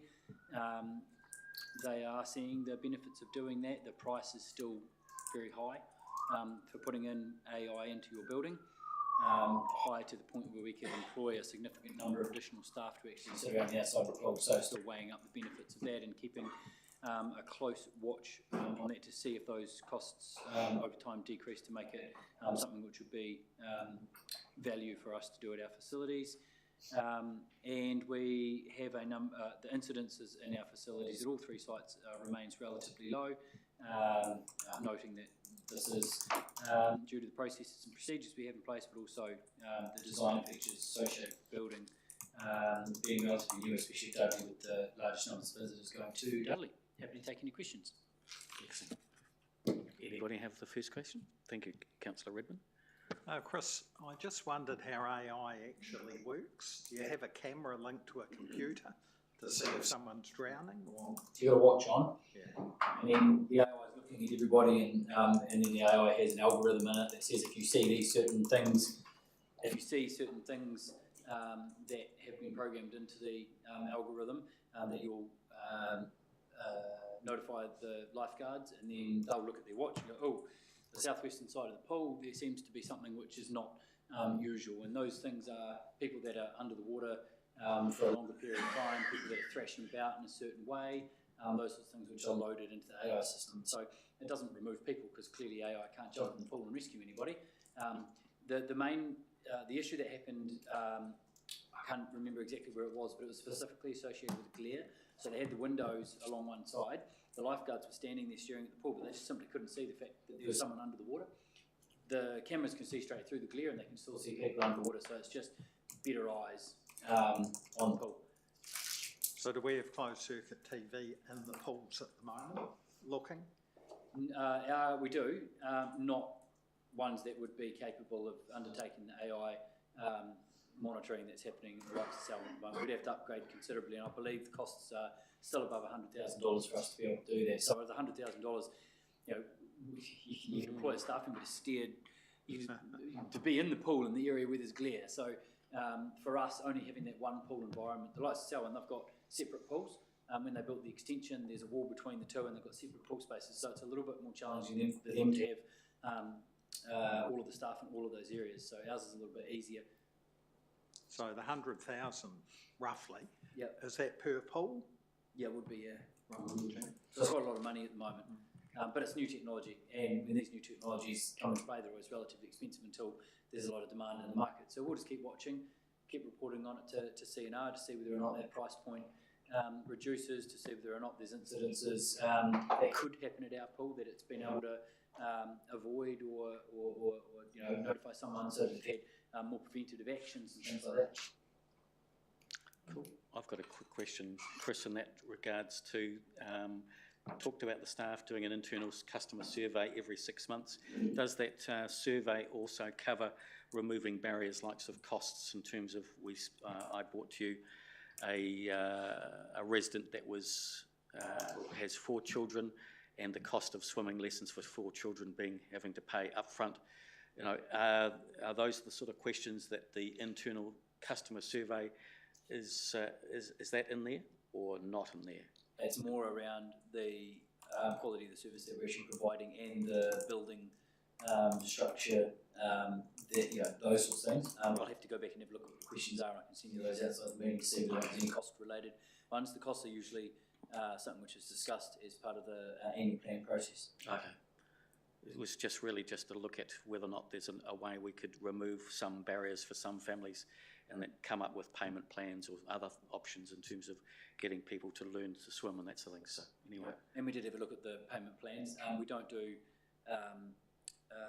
provide a service and then have someone pay for that service at the end of them getting the service. But we do have accounts that people have where they've got money loaded onto those accounts and then they use those for swimming lessons. So as long as they've got the money in the account to buy the service, that's okay, and they can spend a term paying into that account, and then when they have enough money, they can use that for the likes of lessons. But many clubs that we have, we see that they are happy to provide a service and then get money afterwards, and they spend the rest of their time chasing up people, trying to get that money off people. So we wouldn't be recommending or suggesting that we look at that as an option, but happy to work with individuals on them topping up their accounts until they have enough money in there to provide a service for them. Excellent. Right. Any further questions? Who would like to move the recommendation? Thank you, Councillor Ryan. Yep. Thank you, Councillor Malling. Would you like to speak to the motion? No. Seconder? No. Right of reply? No. Well, put to the vote. All those in favour, please say aye. Those against, say no. It's carried. That was easy. Excellent. Thank you for that, Chris. Thank you for presenting that. Right, we welcome Luke. Best to last, eh? We leave the best to last, you see, Luke. Anybody that can bring in 1,100 people per day into libraries must be doing something right. Kia ora koutou. It's my pleasure to present the library's update to September. I'll largely take it as read, and I feel like I could talk about all of it at length, but I won't, given we've got 20 minutes to go. So I'll just bring your attention firstly to 4.1. So that's around our data collection, which is part of the Public Libraries New Zealand National Benchmarking Project. So we do this once a year, and it's a really good way of us assessing our performance nationally and tracking how we're going. So the takeaways from that is that this year we had, or the previous financial year, had 383,959 individual in-person visits across the 3 libraries.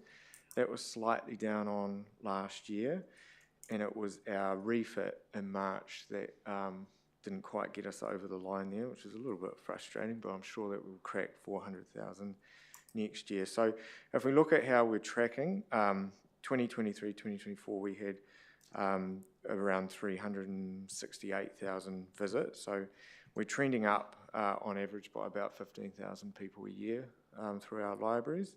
And that's equating to, this year, previous financial year had an increase of 954 active library members. And so an active library member is someone who actually comes in and some activity is registered against their card. So they might do some printing or they might get a book out. A whole lot of other people come in and don't transact, but will come in and socialise. They'll use our spaces in other ways, engage with art experiences, etc. In terms of the physical issues, we had 466,000 books go out the door, which is absolutely massive. And I want to acknowledge, that firstly our team, but also the 80-odd volunteers that we have across our 3 libraries. So they're physically handling, that material and making sure that people get those resources that they want. Our physical collections are very much at capacity, so I'm not anticipating much growth in terms of lending because we can't actually add any more books into our spaces until we get our extension at Rangiora. Unsurprisingly, there's a huge increase in digital lending, so that's increased by 40,000 individual loans over the year, so that's fairly substantial. And when we look at other digital resources that we offer, including streaming platforms and things, they've gone from sort of an average of 5,000 views to 18,000 views, so huge amount of growth in that digital space. Secondly, 4.2, so moving on to the robotics club triumph at the Equibots regional competition. That's a bit of a mouthful. So it's a new thing for us, trialling an Equibots robotics club, and they're a group of local children that previously didn't know each other, and they once a week they come to the library and they work on their robot, and they recently took it to the regional competition, and they ended up taking first place in the monitoring task, second in the quiz, and they got first place overall at the primary school age division, which meant that they finished 5th overall out of more than 15 school teams in the Canterbury region. So this result means that they've now qualified for the national competition in Wellington, which we weren't anticipating that they'd do this well, but this is a really fantastic result. And I've been told that they are all going to go to Wellington, and we're assisting them with some fundraising for that, which is great. So the robot itself, so I'm told it's a ROV, a remotely operated vehicle. They've named it Kaiapoi River Queen, which is quite fitting. And the robot does a series of underwater tasks. So on the day at Jelly Park when they were competing, they had to do such tasks as fixing sensors and connecting power caps, and then they had all these underwater challenges like lighting and water distortion, and then they also presented a slideshow to someone who was there from Christchurch City Libraries who was judging it. So a whole lot of skills sort of combine in this group, and you can be really good at presenting information, you can be really, really technical. So it's the collective effort and talents of those boys that have resulted in them doing so well. So it's such a great social opportunity for them, but it also is firmly grounded in science, maths, technology skills, so core skills that they build that will serve them well going into high school. These kids can't afford these technologies at home, so it's a really special thing for us to be able to offer that in a library setting. Just finally, just wanted to acknowledge that this week is Te Wiki o Te Reo Māori, so Māori Language Week. We've had 8 kapahaka performances in our spaces, so we had one today. St. Joseph's School came, and it was pretty loud and vibrant, and people had a really good time. We had 250 people came to one last week at Kaiapoi, which was pretty unprecedented for us. So that was educators, their families, the school staff, the principals were there. So that was really, really big for them. We've got a few more events that's happening this week, but the team have done a really huge job building all those connections first and sort of bringing all those people into our spaces, organising the visits, welcoming those schools accordingly when they come to visit. Today, we had the kapahaka performance running concurrently with an adult digital skills class in the back room. There were people reading the newspaper. Yeah, fantastic. Public libraries at its core, really, which is really special. So, absolutely happy to take questions. Ka pai. In terms of the events, I noticed, thank you, Luke, for the report. Your events page on the website, it didn't talk about the kapahaka on there in terms of the events. It talked about, games for grown-ups, speakers club, tinkering, toddler times, code club, but it didn't actually talk about the kapahaka. Do you need to tweak that? And my other question would be, is that linked to Visit Waimakariri as well? Because I think this is a potentially lost opportunity in that we're not selling the libraries to even outside people. Do you understand what I'm getting at? Yeah, absolutely. So the events on the page, those are our sort of set programs, and this sort of sits outside of that. So this is a one-off thing that we were doing. So it was advertised through our newsletter, which is monthly and goes out to all our members. And it also gets shared on Facebook and other places. But yeah, by all means, if you have suggestions for how we can increase that reach, we're more than happy to. I was wondering as to whether or not, you can actually throw it at Visit Waimakariri and actually put it in there. It's just another opportunity. And in terms of funding for the Nationals, are you how are you getting on there? Are you looking at community boards, going to community boards to Yeah, get so some this funding? particular opportunity is in October, so it's a good test case. But, Yeah. you know, I'm told that these kids are very, very good at this, and it's highly likely that there's going to be additional opportunities for them. So, for now, it's the basics. So it's a give a little page, and we'll be able to put an event on, and the proceeds for that will go to contribute to their travel costs. So, yeah, we'll build it. Excellent. Thank you for that. Question, we'll start off with Philip and then Nikki. Thanks for the report, Luke. Your growing statistics, do they reflect the growth of the district's population, which is estimated at 74,000 from what I read? So is that driving the growth, or are you actually getting more of the existing population base to come in or use the library? How do you see it? Yeah, I think it's a bit of both, and you know, we've done a huge amount of work to broaden our offering and make it as accessible as possible. So we're increasingly seeing more non-users, you know, non-traditional library users engaging with us and coming to spend time with us for all sorts of reasons. So, I mean, it is partly driven by growth, and people who move here from other places have, you know, often quite high expectations around that social infrastructure.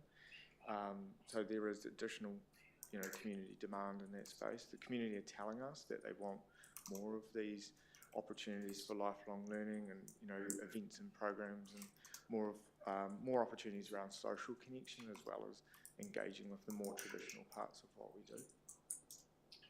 Thank you. Councillor Mellings. Thank you for your report. It's full of lots of good news stories in there and some great stats, and that is always a good read. Sorry, my question is actually on the financial implications. I was a little bit confused, or rather interested, to see the overheads. You talked about the operating expenses, lower operating expenses because of lower electricity costs, which is great, and underspend in maintenance because insurance cost was lower, which is fantastic.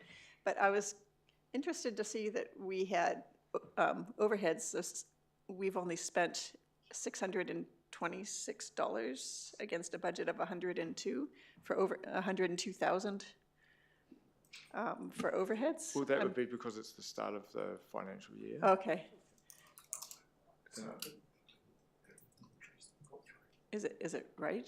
Because it just seemed a bit incongruous, that's all. There's an updated report. When this report was done, the entries for that particular month were put through. Okay, because, yeah, I just thought that's a bit odd why we wouldn't. We can forward one round. Yeah, we can. Okay, I'm not that concerned about it. I just thought it seemed a bit odd to have an overhead of only $626 when the rest of them appear to be full year accounts. So, but yeah, no, all good. But yeah, overall a great report, and thank you for all that awesome information.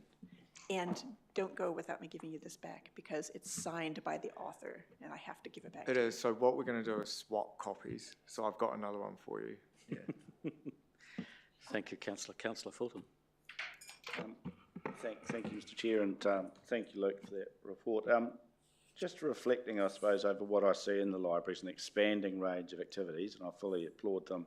You know, the science, technology, basically all aspects of curriculum. One thing I noticed, actually, just reflecting here, not just the empty seats, is that we kind of do this activity in the library realm, but for instance, our community work, getting people in here to understand civics, the way council works, the way, I mean, we don't see high school students in here or something, like people come to Parliament, but they don't come to council or chambers or anything. Is this, I know it's maybe a bit of a pipe dream and unmanageable, but we don't sort of seem to educate people in the way that actually those large bits of community actually work, how council works, you know. Is there an opportunity there through your tours, through your CNR, to actually bring high school groups in here to see how we operate? Because they're going to be adults too one day. I'm sure there is, through the youth engagement strategy and other avenues. Certainly, Yeah. certainly other public libraries have been places where, for civic participation, places where, debates held, all those sort of things. So I suppose just the question, organisationally, we confine ourselves to the libraries and maybe an outreach, but we don't see people in here. Maybe it's a question for a wider, like for council as opposed to CNR, but thank you for putting the question to Luke. Ka pai, Luke. Right, we have a recommendation. Who would like to move? Right. Councillor Mellings, and then second, Councillor Bryan. Councillor Mellings. As I said before, thank you for an excellent report. There's some really great statistics in there, some awesome good news stories, and just love your work. The library is so underrated for all of the social good that it does, and yeah, I couldn't gush enough about it, so I'm just gonna hold myself back and just say thank you, and Karawe, good job. Councillor Bryan. Thank you, Mr. Chair. There's a sign on the door over there about the no politics in here, and I don't do social media. I keep 100 miles away from it. But somebody did say I'm showing something that was on a social media page the other day, which caused me great consternation. And if you'd seen it, you'd be, well, you haven't got much left.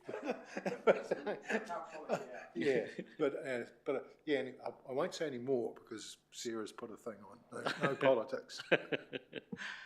Ka pai. Right. I'd just like to say again, keep up the good work, Luke. Pass on our thanks to the team. It's impressive that you have 1,100 people through our libraries every day based on the numbers. And when you look at your report, it doesn't talk much about books. It's all about everything else that you do. And yeah, you add huge amounts of value to our community. So, as I said, keep up the good work. Ngā mihi. And write a reply. Councillor Alex. Nothing to add. Right. We'll put it to vote. All those in favour, please say aye. Those contrary, say no. That's carried. Right. No correspondence? Nope. We'll go on to portfolio updates. Councillor Bryan? About community facilities. Don't look so worried, sir.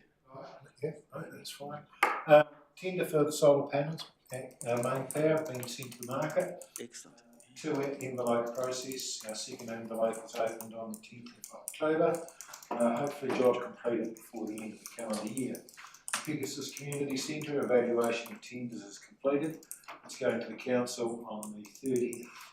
Prices are looking very favourable at this stage, looking like 10-month bills are completed this time next year. Kaipoi Community Hub, Croker operational. Official opening on the 3rd of October. Lead shed funding still in progress. Had a pre-consent meeting. That went well. And we'll find out about lotteries in November. Southbrook Sports Club. Jeff sent an email that's popped up right in the middle of my page.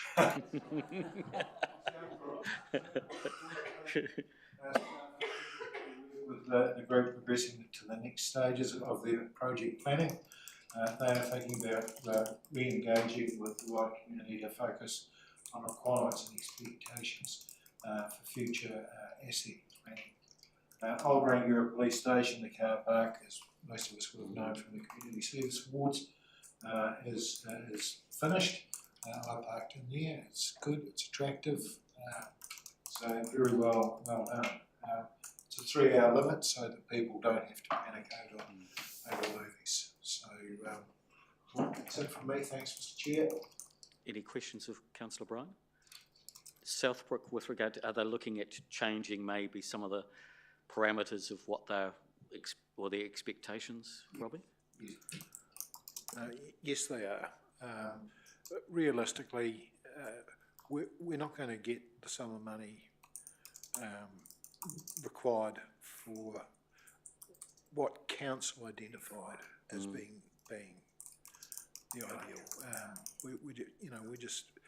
We will get money, but I just don't think this is me personally, Lisa is, and others I go to the meetings, but, yeah, I just think it's gonna be a struggle. It's one we've got to fight.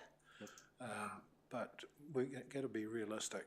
We need to downscale big time. The worry, as I've said before, is the growth of women's sport and how we create facilities both for men and women on the same field, so to speak. Indeed. And that will be a challenge for council in the future.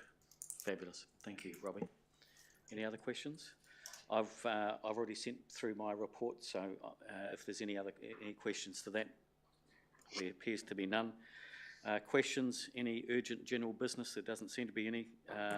Effectively, this is the last meeting of CNR for this term at least. I thank you all for participating and being involved in the CNR meetings. Thank you, Chris, for being head staff member, and certainly thank you, Courtney, for all of your help in keeping us on track.